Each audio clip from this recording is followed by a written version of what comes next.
Hey everybody, it's David Simon and Matt Sullivan of Sullivan Simon, where we write so you win. This week, we give you, as every week, an opinion summary for every presidential opinion from the region. But this week, the summaries don't do them justice. Seriously, this is a week of really blockbuster decisions by the courts in New Jersey, Pennsylvania, the Third Circuit. Just for example, the Third Circuit issued a massive ruling in the Johnson & Johnson bankruptcy case that has been in the news everywhere. And if you have any relationship to bankruptcy law whatsoever, or personal injury law for that matter, it's well worth reading the full opinion.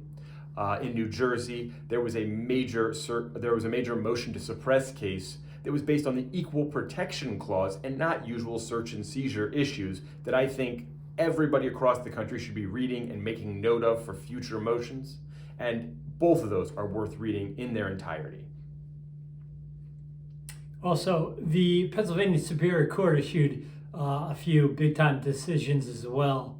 One involved Rule 600 and was out of Montgomery County, and the court opined on excludable time during the COVID shutdown. Also, the Superior Court vacated a $5+ million verdict in an employment law workers' compensation case. So be sure to read this week's opinions. Now, this isn't what we're all focused on this week. David, I see you have your green on.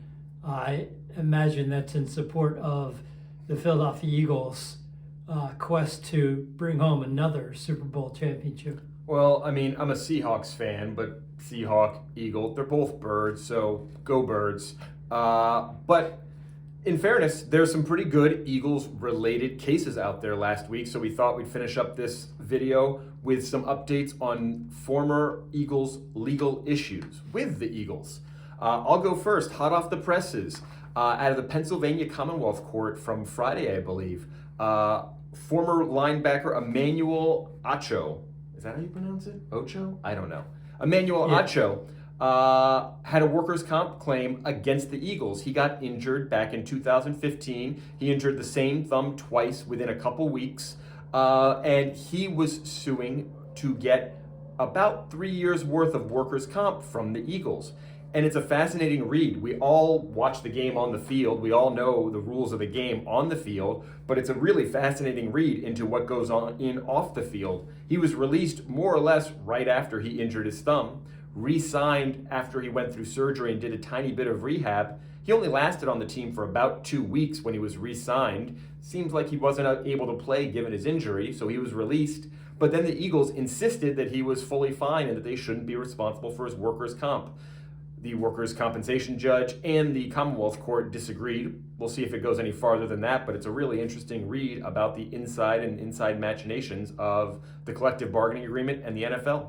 Matt, you see anything interesting out there?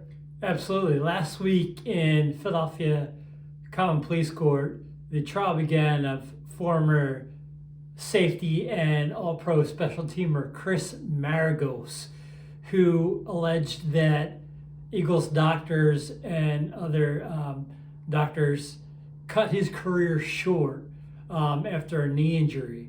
And so such famous celebrities as in the past Super Bowl as Nick Foles, Jordan Hicks were in town to testify in that case. So stay tuned. We'll see if the Eagles prevail either in lawsuits or, more importantly, on Sunday against those Kansas City Chiefs. All right, well, I hate to say it, but go birds. That's right. Thanks for watching.